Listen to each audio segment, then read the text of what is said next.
My mentor wrote a book called The Future of Mankind, and the subtitle is such a profound statement. It says, "Affluence without wisdom is self-destructive." And in the book, he talked about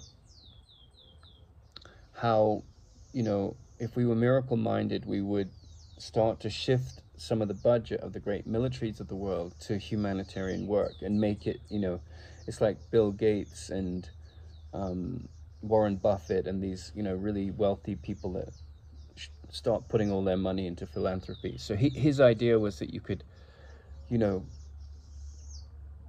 invest, get a movement in the investment process of the militaries of the world to shift from what we think of as military, the definition of the military, which is defend and attack, and to make it more about nurturing. And then that would be miracle-minded. But if you look at the investments that Bill Gates invests in, there's often a vested interest in this philanthropic approach, and then there's people that take sides and make him out as a villain, and the same with George Soros and so forth. So while my teacher's idea was a good idea, it seemed very laudable and lovely, the point about wisdom is that wisdom is not a movement. Wisdom, in terms of awakening to what love is, like if you look at the Palestinian-Israeli conflict, or any conflict, the Ukraine versus the Russians, right? From the point of view of a mother, it's her son going off to war. It doesn't matter which side you're on. So there's wanton pain and suffering in the name of an ideology, or in the name of, Russia or America going to Iraq. Like, if you've got the technological and financial power over another state, you can come up with all kinds of clever reasons to justify your attacks. And if jealousy rules your mind, or insecurity or fear, there will be attacks and there will be defense. So while I think his idea is good, while it's a nice idea that people, rich people give away their money and try and, you won't find in the world at those levels liberation from fear. You'll find partial liberation from fear, and whenever you get up and stand behind a flag and you're a nationalist, you're creating division. I'm not saying that's wrong. I'm not saying you shouldn't, love your country and your culture. But there's depths that and platforms of different depths that we go to in transcending the idea that we're a body, that we're a human being. Of course, at the level of form, that's true. But the Buddhists say form is emptiness. And so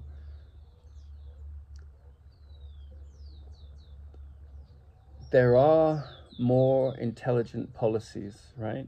In my personal opinion, we should be putting into effect the policies of Alan Savory's, the Savory Institute's approach to farming, because if you do that in the right way, if you use rotational grazing in farming, and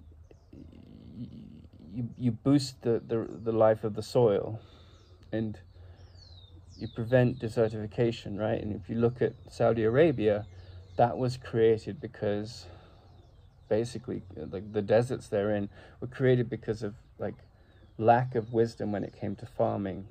So there is an idea, a sense that the right policies can bring about economic prosperity.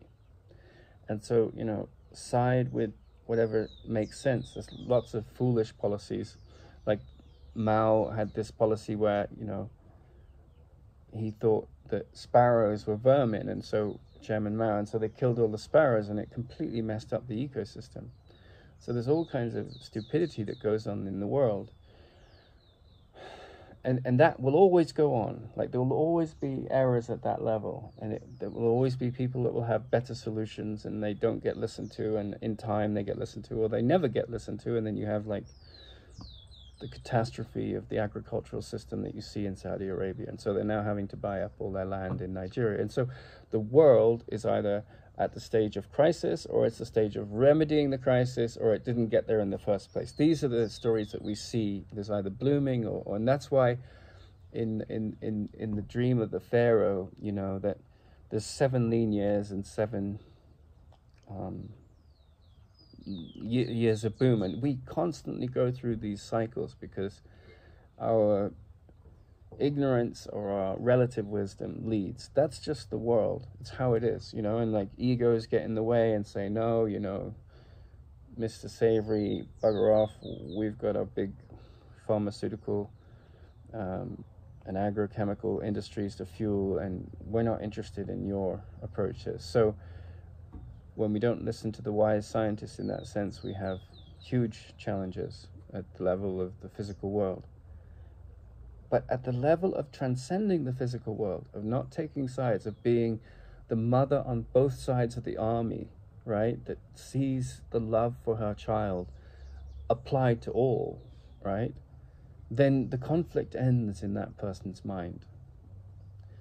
And so the awakening of intelligence is that you live in the world without this, you can condemn the acts of the ego, but you can't condemn the person who does them at the level of healing, because condemnation traps you in the belief that that's the finite definition of who you are, what you see in the other, right? So a really advanced psychotherapist or healer isn't stuck in the wounded healer, the wounded archetype healer, the wounded healer archetype, which says that what I see in another, which is demonstrated to my senses, which is atrocious and mean and cruel, defines who they are, because I refuse to define myself by a fearful definition, because what I see in another reflects how I see myself.